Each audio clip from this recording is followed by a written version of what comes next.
Hey Gators and sports fans, get all your Gator talk, news, analysis, and opinions on the Pod Up with Matthews in the Morning podcast. Find us on your favorite podcast platform or watch us on Facebook Live between 8 a.m. and 9 a.m. every weekday. Pod Up, because we are Gator fans. So say it's great to be a Florida Gator. Good morning and welcome to a Wednesday edition of Pod Up with Matthews in the Morning from the Crime Prevention Security System Studios, large enough to serve you, small enough to care. It's Wednesday. That means we'll have JC, second portion of the show. We're going to have Jerry Kramer, NFL Hall of Famer, longtime Green Bay Packer, played for Vince Lombardi. But we're going to go to the Titan MR Hotline. We're joined by JC. Good morning, JC. How are you? I thought you were going to say Jerry Kramer, longtime viewer of Pod Up with Matthews in the Morning as well. But he lives out in Idaho. He lives in Idaho, out in nowhere. So wow. I'm sure he's tuned in.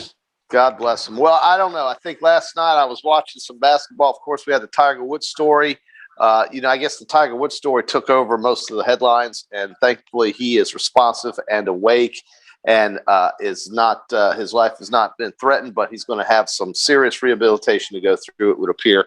And then people will, of course, assume what happened or why it happened when he got into that accident. About this time yesterday morning, or around 7 o'clock local time yesterday morning, as he was on his way to play golf with Drew Brees and somebody else in Los Angeles there. So, I guess that would certainly take Tiger Woods out of any type of consideration for golf.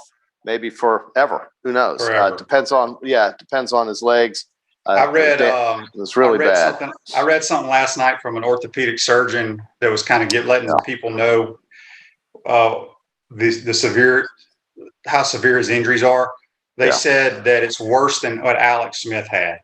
Well, and then I think we've seen the last of Tiger Woods. Yeah, you've probably seen the last of him. Hopefully, he'll be able to walk again because it's a very good chance he could lose his legs in this accident. Just horrible thing. It's just an awful thing. Thankfully he's alive, but man, and nobody else was in the car with him, and there was nobody else affected with this single car accident. Just a terrible, terrible thing. You can only guess how that could have happened, but I'm sure at one day we may get more information on that. Otherwise, I watched Florida play last night. Auburn looked completely in disarray without their best player, Cooper. But to the Gators' credit, they took advantage of that opportunity and got a nice little road win.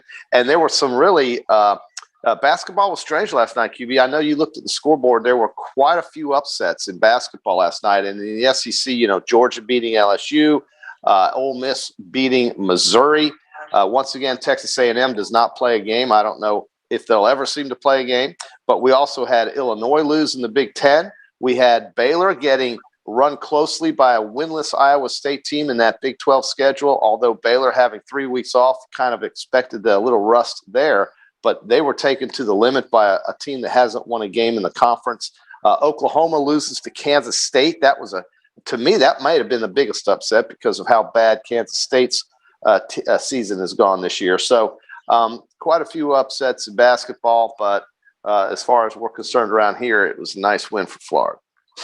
Yeah, it was. They're clearly in the NCAA tournament. They have 2 regular season games left at Kentucky Saturday. Then the last home game, senior day, will be against the Missouri Tigers, which is a team I cannot figure out. And they're losing. Which is it's bizarre. And then there's supposed to be a couple makeup games for the tournament. Maybe, maybe not. So we'll see. John says on Facebook Live, Gators caught a break with Cooper not playing. I'll take it. They did, but look, he's a really good player. But the record with him, the Auburn Tigers were 5-7. Okay, so it's not like they were 12-0 with him playing. They had a losing record with him, so it was a very good win. Scotty Lewis played well. Trey Mann was outstanding. Take the win and move on. I was very surprised. LSU, I can't figure them out. I still think they have the best talent in the league. They can't win for whatever reason. I don't think they have the best talent in the league. I think they have probably as many 5 stars as Kentucky or maybe more. Whatever you want to call them, they're not the best team in the league. Not even. I didn't say that. Did I say that? Well, I said they had the best talent in the league. I take Alabama's talent over LSU's all day. I don't know. LSU's going to have more. Put it this way: LSU's going to have more NBA players, okay, than Alabama. No. Okay. Well, I'm not going to worry about booking anything. I just think that LSU is a team that's inconsistent, and I think I don't know if that's going to really bode well for them in the tournament. They could get hot. I mean, certainly they could, but when they play good teams, solid teams, athletic teams, like you say they are, they get run.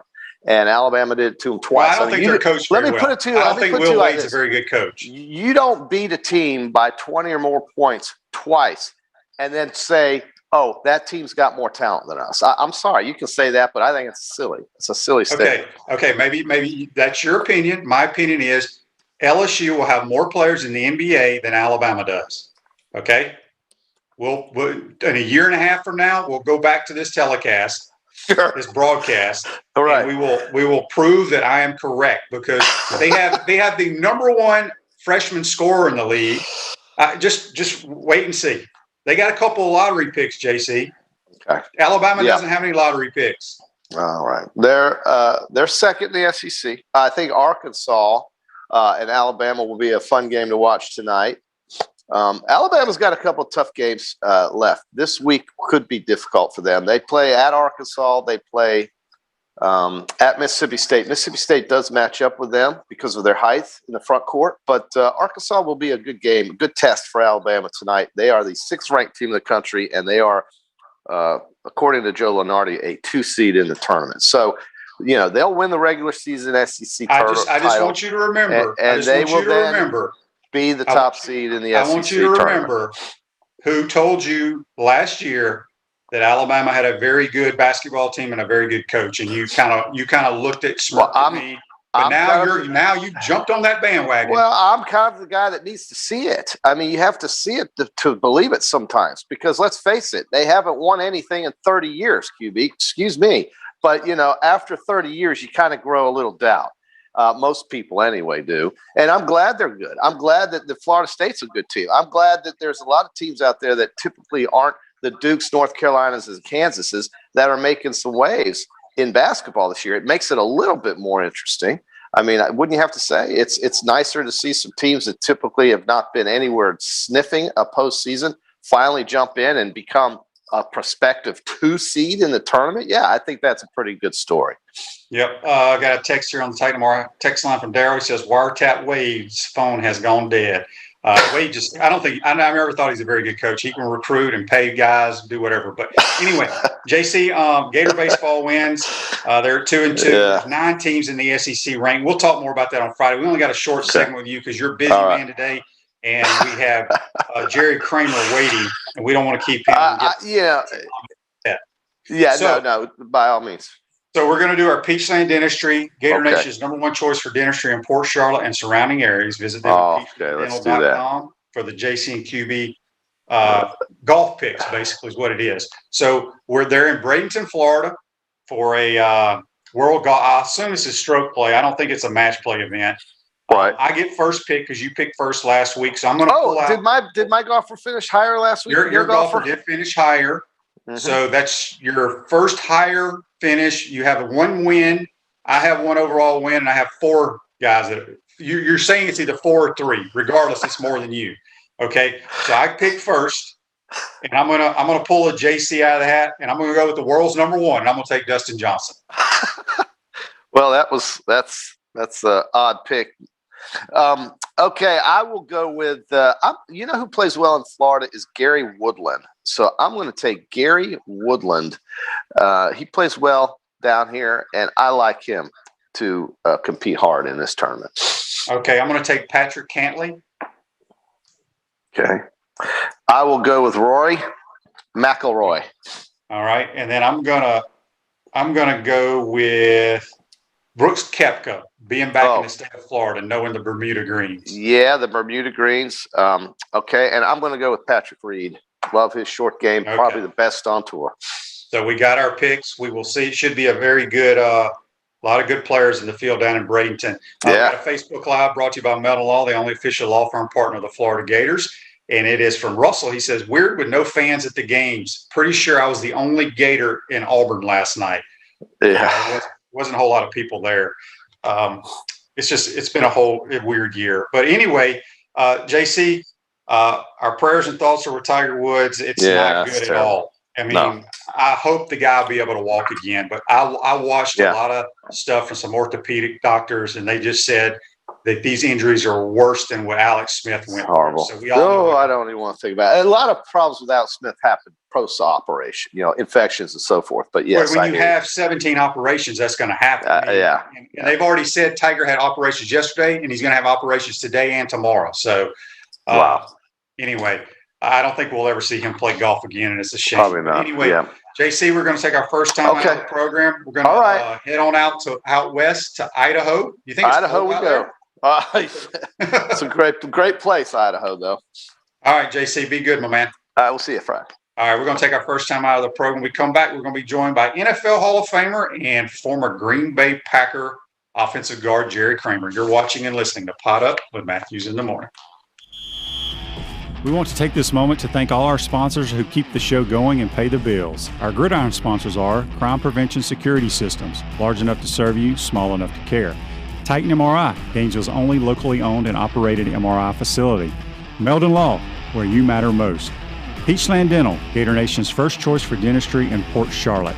Comfort Temp, comfort is our business, peace of mind is our promise. G-Tech Sport, keep your athletes in the game with G-Tech Sport.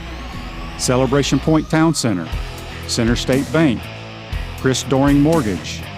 Some of our touchdown sponsors are Big Mills Cheesesteaks, MB Listing, Cornerstone Financial, McDonald's of Gainesville, My IT Masters, Gainesville Neon and Signs, 84 Lumber, Tropical Smoothie Cafe, Chick-fil-A on Archer Road, Avra and Smith, Dowling Signs, Chomp Carter Apparel, Ruse Ogra Agent, State Farm Insurance, Silver Cube Billiards and Sports Bar. If you are interested in promoting your business on the show, visit potupwithshane.com and click the Advertise button. Again, thank you to all the great businesses that support the show. If you like what we are doing here, make sure to follow us and support the businesses that support us.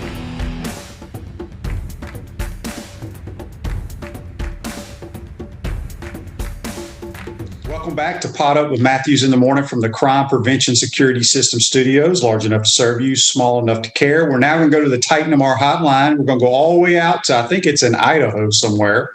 We're going to be joined by former Green Bay Packer Hall of Famer, Jerry Kramer. Good morning, Jerry. How are you? Good morning. Good morning. Nice to be with you. Yeah. I am in a cave, by the way. You're in a cave? Is the weather bad out that way? No, we don't have many houses out here. They're just caves. I know people are country folks who live in caves. Yeah, absolutely. Well, Jerry, let's talk about your career. You know, you grew up in Idaho. You played for the Idaho Vandals. And back in those days, you played both ways. Did a lot of players back when you were playing in college play both ways? At Idaho, they did. We had a limited number of players and, the small school. And we had a horrible schedule. We opened up with Oregon State, Washington State. Ooh. So we were 0-4. We beat Washington State one year, but other than that, we were 0-4 to start going to Utah State, College of Pacific, something like that, trying to get a win. So we would go to the University of Washington, and I would play 60 minutes of the game, which I did 9 out of 10 games. And the first quarter, we had a young man, big strapping offensive guard, offensive tackle. And the second quarter, we had another one. And the third quarter, we had a different one. So the fourth quarter, the original guy would come back in. So we would be, 14-7, 21-10 or something at halftime, be 55-10 at the end of the game. They just wear us out. Well, Jerry, you get drafted by the Green Bay Packers in 1958. And there were two other Hall of Famers that were in your draft class, Jim Taylor and Ray Nitschke. That first year, the Packers have been known winning so many championships, but year one wasn't so good, was it? Year one was a disaster. We had a great bunch of guys, but our coach kind of hung out with Horning and McGee, and played gin with them and cards and drank and were on. And we were 1-10-1 and had the worst record in the history of the Packer organization. But we had a lot of fun. We enjoyed ourselves. We would do our calisthenics, like we'd go out and warm up and, loosen up. And, okay, let's go. And a fella came a year later that changed that picture drastically. Yes, and you're mentioning Vince Lombardi, who now the trophy is named after. So what kind of culture changes did Vince Lombardi was it eye-opening to you guys after your first year in the league, what Vince Lombardi did to turn the program around? It was like coming off the beach down in Florida and going to Sing Sing and having a hard man at Sing Sing.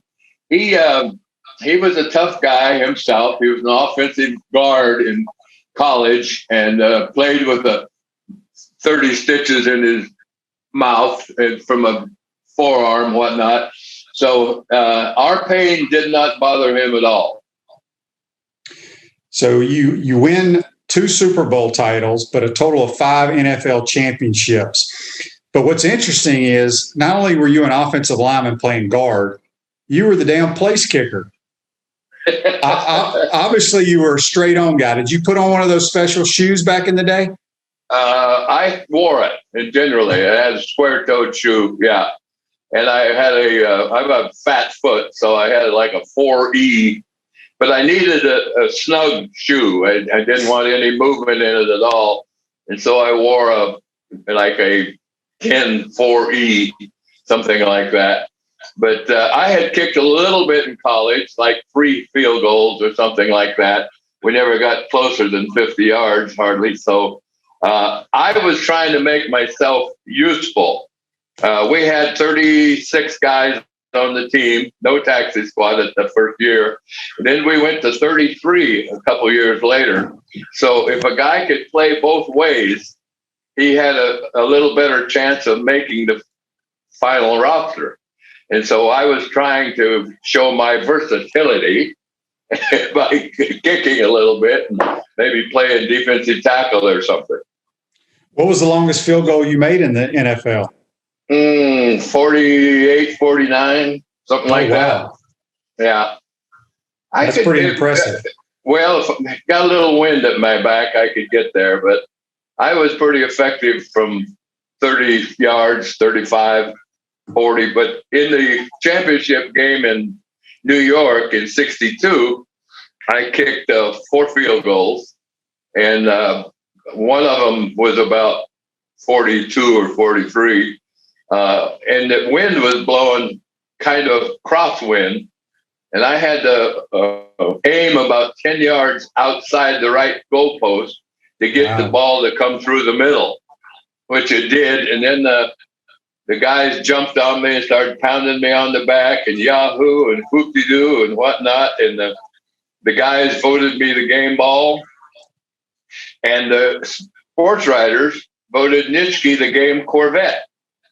So it's the life of a lineman. Yeah, you got kind of screwed in that deal. A little bit.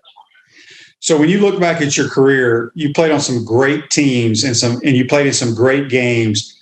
Is there one game that stands out in your mind the most?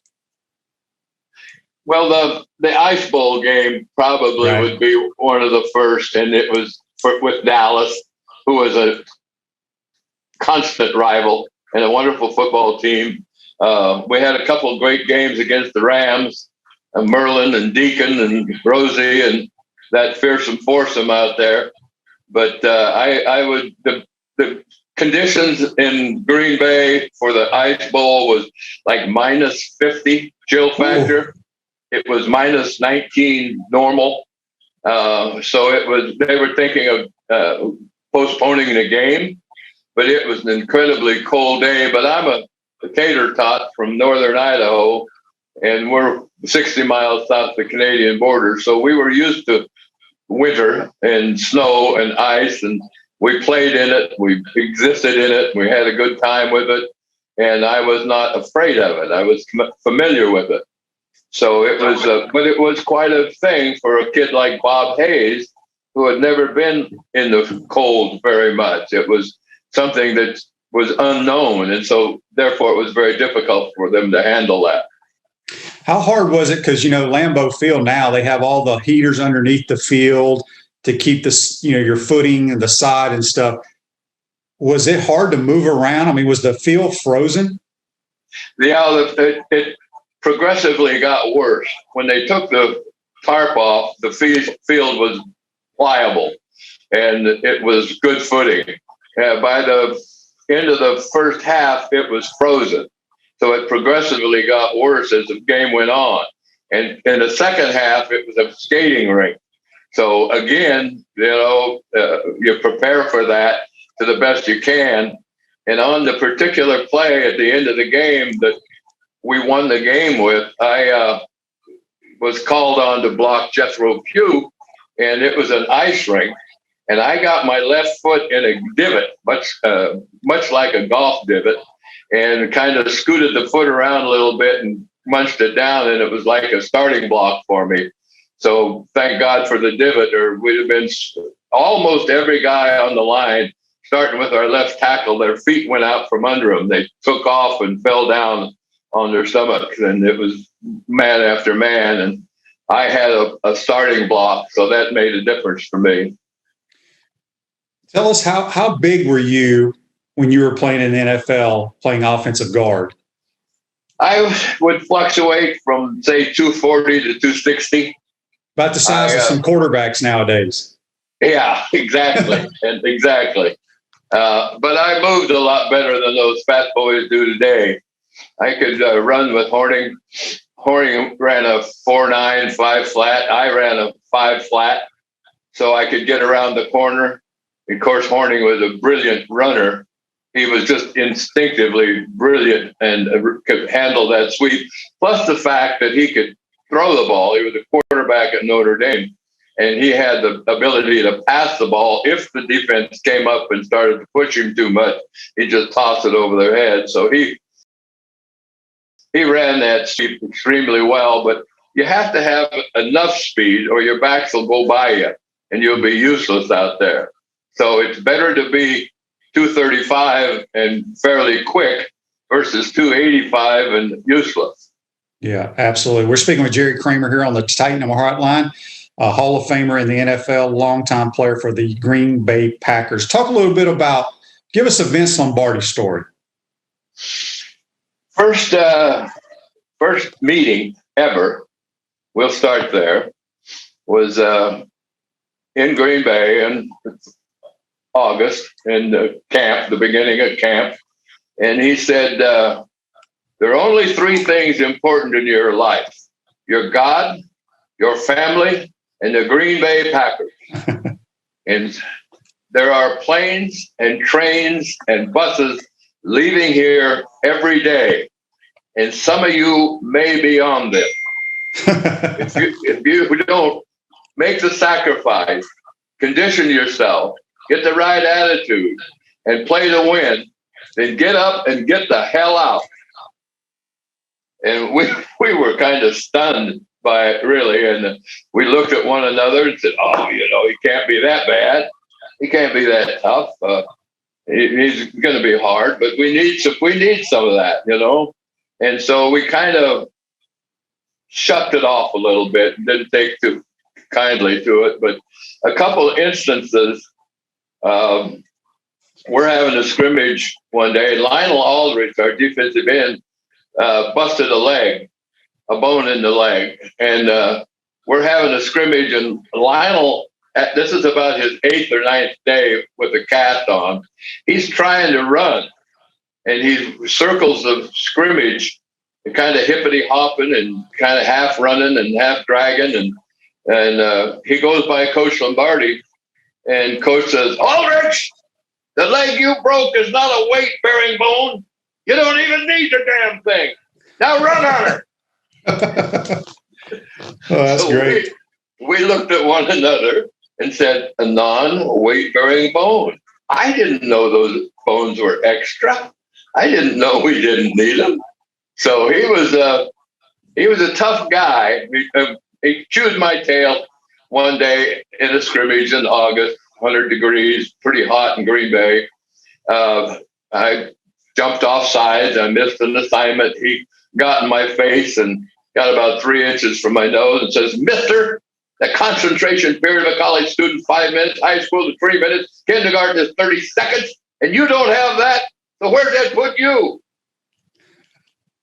Well, it was about as quiet as it was a moment ago, and I looked down at my shoes and thought maybe I was never going to play much longer for the Green Bay Packers. And 15 minutes later, our scrimmage is over, and Bart and the wide receivers are staying out to run pass patterns.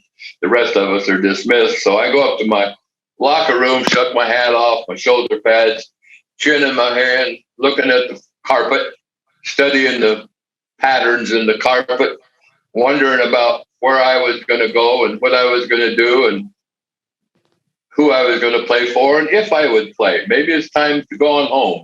Maybe it's time to get out of here.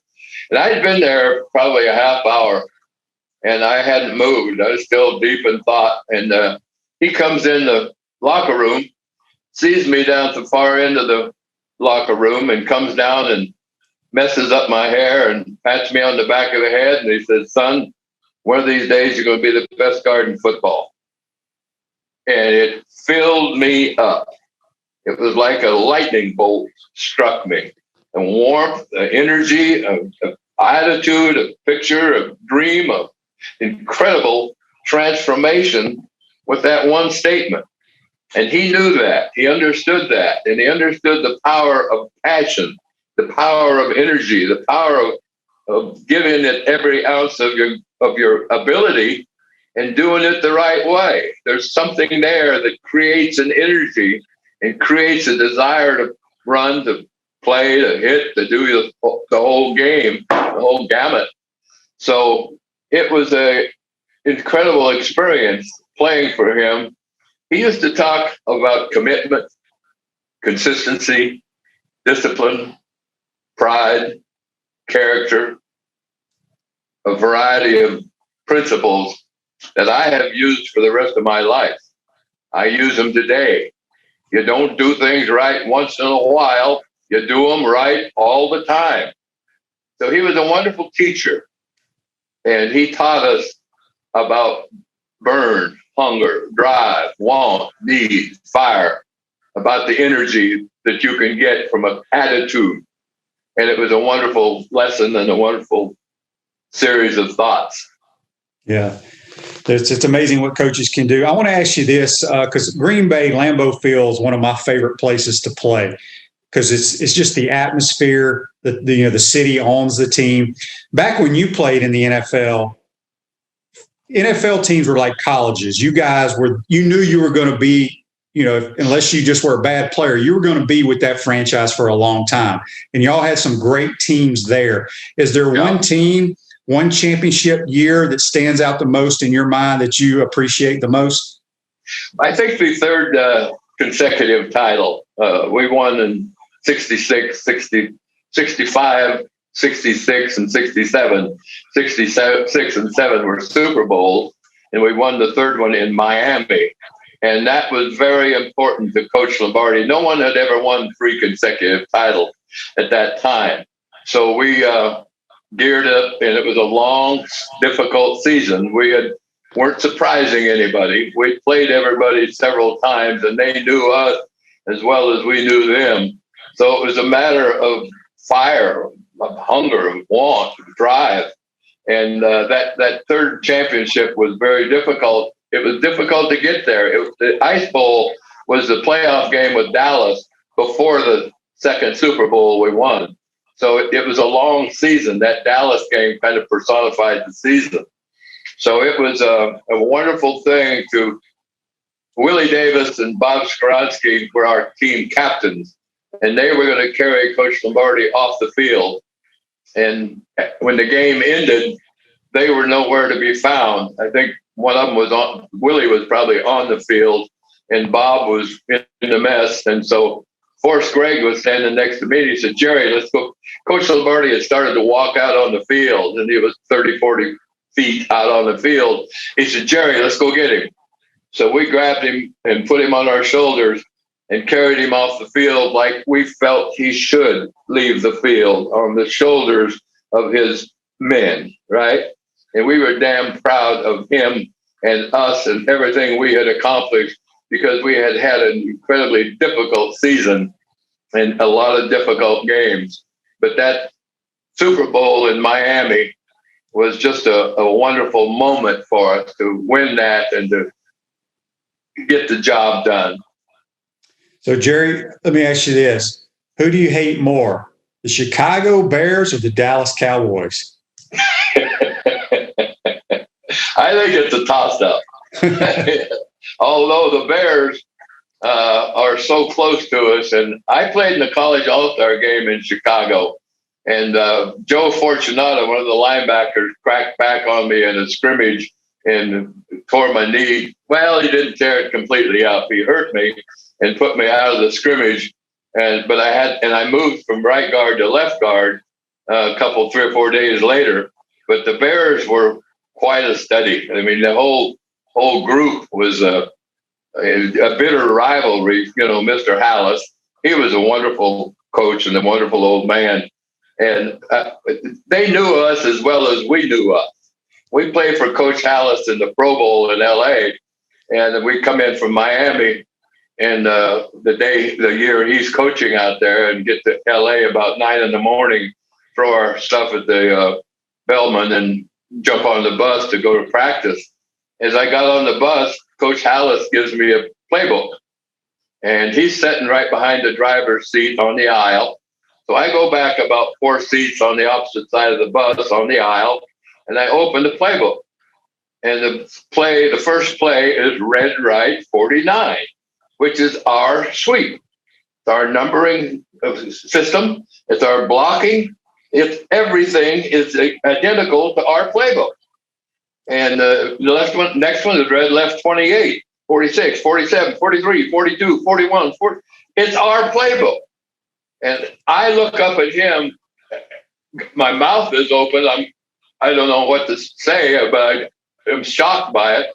He has turned around in his seat, and he's been watching me all the time as I sat down and discovered the book and went through it. And he leans back to me and he said, Jerry, we didn't want you Greenbelly boys to get behind, so we just put in your playbook. And they had it perfectly. He didn't miss a block. He didn't miss a step. So the Bears were great rivals. They were fun to have a beer with afterward, but there was a lot of pride and a lot of knowledge of one another. So they may have been our best victim. Yeah, well, I think the Bears-Packers rivalry is the greatest in NFL history. Speaking of playbooks, you have written a couple of books yourself. Tell us about those books. Well, a fellow named Dick Schaap came into town one time to do a book on horning, a little small kind of a paperback. And I got acquainted with him, and I went to New York and called him, and we went to dinner and developed a relationship over a 5-6 year period. And he called me in the summer of '67 and said, look, I've got a publisher that wants to do a book. I said, oh, that's great. And he said, no, I want you to do it with me. You want me to do what? I want you to do a book. Dick, I don't know anything about writing a book. Well, I tell you what, we'll get a tape recorder. You talk into the tape recorder. I'll transcribe it. We'll discuss it, and we'll make it into a book. Like he says, who gets final say? He said, you do. I said, let's talk. So I sit down with a tape recorder, and I'm looking in the mirror. One of the first times I sat down with it, and I'm talking to myself, boy, you got to be very erudite. You got to be very verbal. You got to have long monosyllabic words that are really impressive, because you're going to be an author, and you have to have some big words in there. And I looked at myself, and a couple days later, I go back into John again, and I look at myself, and I'm not happy with where I am. And I say, hey, fool, it is what it is, and you is what you is. So what you need to do is tell it exactly like you see it, exactly like you believe it to be. And if it doesn't work out, it doesn't work out. But at least you will be represented and you will tell it the way you believe it to be. So I changed everything to just dead honest as I could be. And it was our third consecutive title, the Super Bowl, the playoff game against Dallas. Couldn't have found a better year to write the book. Of course, the Packer faithful were always there, and I got to do a lot of shows, a good Cup show in Chicago and the Tonight Show with Johnny Carson, and a tall cotton for an offensive lineman, you know. Normally, we don't get to say hello to those kind of folks, but I traveled and did my public relations work, and the book was a #1 bestseller, #2 for like 16 weeks, #1 for a couple weeks. I ended up doing a total of 4 books, and it was a wonderful experience. It's just a fun look into a world that I never thought I'd be a part of. I got to have dinner with Flip Wilson, and I brought Willie Davis along with me. Willie was my roomie at the time. He and I roomed together my last season, and we were promoting the book.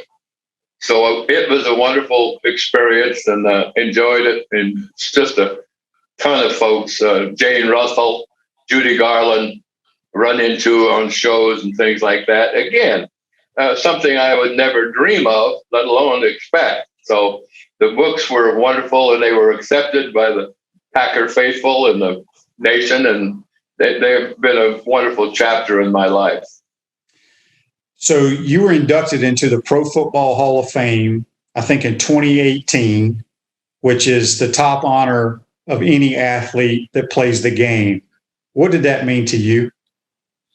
Well, it was quite a journey. I was nominated 11 times before I got in. So I was nominated back in 71, 2, 3, somewhere in there. And then again in 77 and 79 and 81 and 85 and 89 and 97, I was a senior nominee. Dick came down to New Orleans, and we had dinner at K Falls with a bunch of folks, and planned on being inducted into the Hall of Fame. And we went up to the media area, and we were doing a couple of shows and whatnot, and it came down that we didn't make it. We didn't pass muster. So I said, well, the hell with it. I don't care. I'm not going to fuss about it. I'm just going to forget about it. And so I got a little angry and a little frustrated and just said, well, to hell with it. I don't care. I've received a lot of notoriety as a player. I've had a lot of all-star teams, all-pro teams, those kind of things. And I don't need the Hall of Fame. I don't care about the Hall of Fame. And I convinced myself that. And then my next phase was, well, it's been a wonderful ride, been an incredible experience. And you didn't make it, so what? It's still been a wonderful ride. It's still been a wonderful experience. You still have been a very fortunate human being. So just take it with a grain of salt, swallow it, and get over it. And so for a while, I was okay with it. I said, oh, I'm not in the Hall. People would introduce me as a Hall of Famer. I'm not in the Hall of Fame. I'm not in the Hall of Fame. And so this time, when it came down, another nomination, this is number 11. So we go to Minneapolis, and the Hall of Fame committee is meeting on Saturday. And I've got my children, 5 or 6 of my kids there, friends. There must be 20 of us in my room. And somewhere around 3 o'clock, they're supposed to notify us whether we're in or out. And it gets to be 3:30, and I'm thinking, well, the senior candidate is going to be early, and they'll make the decision early, and so they'll probably notify us early if we make it. So they'll be there at 3:15, 3:20, certainly 3:30. didn't happen. 3:40, didn't happen. There's a knock on the door about 3:40, and the whole room erupts in applause and cheers and yippity dippity doo. And so I get up and go to the door, and it's the maid. She's wanting to know. she's wanting to know if we're going to get out of the room or what's going on in there. So it all quieted back down, and then about 10 minutes later, there's a knock on the door that could only be made by one man. Mr. Baker, the chairman of the Hall of Fame, is 6'9", 400 pounds. Ooh. And he knocks like 6'9", 400 pounds. Boom, boom, boom. So I get up again and go to the door, and I get almost to the door and go, "Who is it?" And I'm giggling, right? Because I know who it is, and they question about it. So I open the door, and there's Mr. Baker with 4 or 5 cameras, 6 cameras behind him. And I look at him and I go, "You are the most beautiful man I have ever seen anywhere in the world." And he gives me a big hug and a big smile, and we take some pictures, and I'm in the Hall of Fame.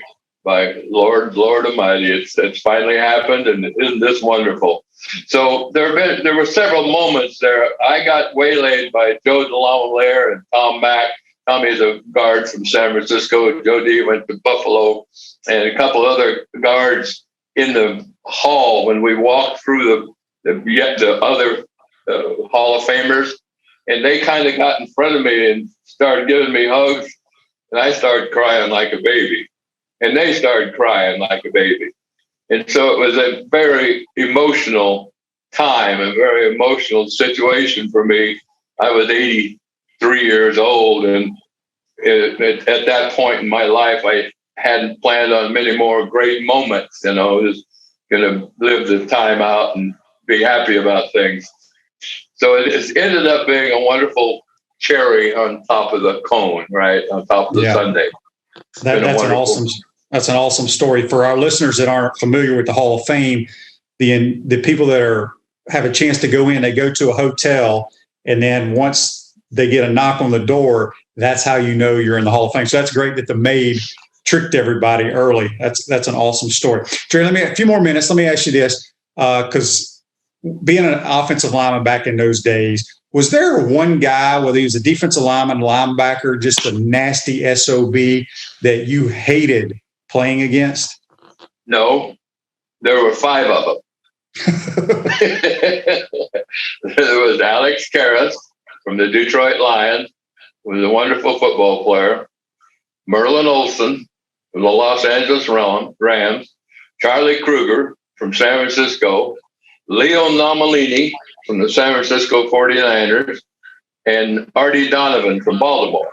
Leo and Merlin are in the Hall of Fame, and I'm not sure about the other guys, but they were a load. And especially Leo Nomalini was an inductee at a fairly early time, and he was a former wrestler or a current wrestler. He weighed about 270, 275, lean, in incredible shape, and very, very strong. 4-3 defense, 4 linemen, linebackers, middle linebacker, and then 1 on each side. When Leo, and they had inside charges or outside charges, depending upon the call from the middle linebacker. And so when Leo was going inside, he put his right foot back. He's right-handed, right foot, give him a little start. Now when he's going outside, he puts his feet parallel. He brings that right foot up even with the left foot, so he can step with that left foot and get to my outside. I found that on the films. I studied film exhaustively, and I found that key, and I didn't tell anybody about it for about 5 years. I just kept it to my own little self, but it made me aware of everything Leo was going to do before he did it, and that made a big difference. That was a tremendous help. There were 2 or 3 other guys that were very similar to that. Merlin was just a wonderful athlete and a great competitor and never let up and never slowed down. Alex, same way, just a pile of energy and fire and burn and won't. Artie Donovan was a dancer. Artie was one of the first guys I played against in the pros, and Artie would stand up and he'd shake. He'd just move his belly back and forth, and he'd wait for you to attack him. And you could, in the offensive line, and you normally hit a guy pretty quick. Bing, bang, bing, bang. Artie, you had to wait for him, and you couldn't hold it that long, and so you'd start to hit him, and he'd go sideways. He's like a matador, right? He's moving the cape, and you're getting air. So I played against him the first time ever, and the first half of the game, I don't think I touched him. I don't think I even hit him. So I looked at that and looked at his style and said, well, this is a whole new deal. I got to control myself, and I got to back up a little bit and wait on him to make his move and some other adjustments. But I did study exhaustively, and I did make adjustments.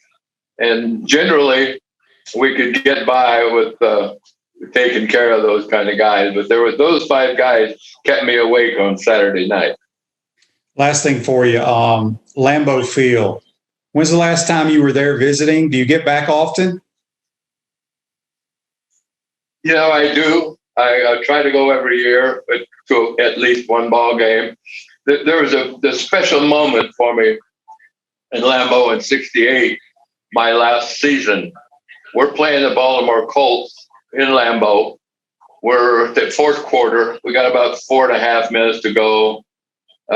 We get the ball. We're down 3 points. So we get the ball at about the 20, move up to the 35, the 45, across midfield, down to the 30-yard line, 35-yard line of Baltimore, fumble the ball. They recover. Clock, 10, 15 seconds to go. We're not going to score. We're not going to be in the playoffs. We're not going to any title games or anything else. So I start off the field realizing that it's over. And I hear a smattering of noise coming from the crowd. And I say, it's over. It's over. Don't you know? It's all over. We're not going to the playoffs. We're not going anywhere. And as I get to the bench, the applause increases. And people are starting to stand up. And I go, oh, they know. They knew when I knew. The same time I knew it was a fumble, they knew that it was over. And they're saying thank you. They're saying thank you for all the championships, all the years, all the wonderful games, all the moments. So that was a wonderful moment for me to understand that the fans, I finally started to understand the game, or the fans' attachment to the game, my last game of my career. But it was a wonderful moment. Good stuff. Last thing, you're an ambassador for the Florida Rising Stars Project with Jan Richard, dealing with young people making good decisions. What does it mean to be an ambassador for that project? Well, I have a formula for success spawned by Coach Lombardi and that time at Green Bay. And it's a fascinating, universal feeling. And I'm watching the space probe this last week, and they're having a discussion amongst the management, the executive crew. There are about 5 or 6 of them. And they asked the guy who was in charge of the whole project what was the most difficult thing to do and how did he get started. And he goes, well, first, you got to believe. I went, wow, that's what Coach Lombardi said. Now you got to make a commitment. Now you got to be consistent. Now you got to understand that success is not easily attained. It's a difficult road. It's a difficult task. But you can, if you will.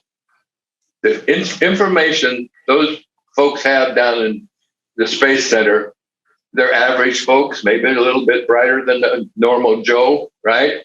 But they're not all scientists. They're all people who can understand orders and understand teamwork and understand the organization. And they have made a commitment. and they're willing to pay the price. Achievement, success has a price tag on it. And if you're not willing to pay it, then get out. But if you're willing to pay it, then it's available to you, and it's available to anybody of average intelligence. It's emotion, it's burn, it's hunger, it's fire. It's not intellect, it's pride and a variety of things. And that's what I remember, and that's why I'm involved. Sounds good, my man. I appreciate you taking the time. One of the greatest Green Bay Packers of all time in the NFL Hall of Fame, Jerry Kramer, join us on the Titan MR Hotline. Be safe out there in your cave, my man. Thank you much. Been a very pleasant interlude here being with you. I enjoyed it very much. All right, Jerry, take care. Appreciate it. We're going to take our final time out of this program. When we come back, we're going to wrap up this Wednesday edition. Hey Gators, this is Coach Steve Spurrier. Hot Up with Matthews in the morning. We'll be right back after this commercial break. We want to take this moment to thank all our sponsors who keep the show going and pay the bills. Our gridiron sponsors are Crime Prevention Security Systems, large enough to serve you, small enough to care. Titan MRI, Gainesville's only locally owned and operated MRI facility. Meldon Law, where you matter most. Peachland Dental, Gator Nation's first choice for dentistry in Port Charlotte. Comfort Temp, comfort is our business, peace of mind is our promise. G-Tech Sport, keep your athletes in the game with G-Tech Sport. Celebration Point Town Center, Center State Bank, Chris Doring Mortgage. Some of our touchdown sponsors are Campus USA Credit Union, Adams Rib Company, Doreen Wiebe Realtor Caldwell Banker, MM Parish, Gator Dominoes, Celebrate Primary Care, Gator Bait Media, Davis Gainesville Chevrolet, Niapa Latin Cafe, Rap Spot, Okido America, Gators Dockside, Style Cuts, Ironwood Golf Course, TB Financial, Meadowbrook Golf Course, Darshakow Insurance. If you are interested in promoting your business on the show, visit potupwithshane.com and click the Advertise button. Again, thank you to all the great businesses that support the show. If you like what we are doing here, make sure to follow us and support the businesses that support us. Welcome back to this Wednesday edition of Pot Up with Matthews in the Morning from the Crime Prevention Security System Studios. At Center State Bank, we put business first. We're the largest community bank in the state of Florida, and understand that small businesses need a community business partner that they can rely on. Center State has 4 convenient Alachua County locations to serve you better. Center State Bank, member FDIC. I want to thank JC and Jerry Kramer from the NFL Hall of Famer Green Bay Packers for joining the program today. Make sure you tune in tomorrow to be a Baker Sporting Goods High School Roundup. We're getting hot and heavy in high school basketball playoffs, Final Four, all that good stuff. We'll also have Brent Beard giving us a recap of what's going on in college football. Today's show's a wrap brought to you by Rap Spot. Be safe out there, folks. See you tomorrow.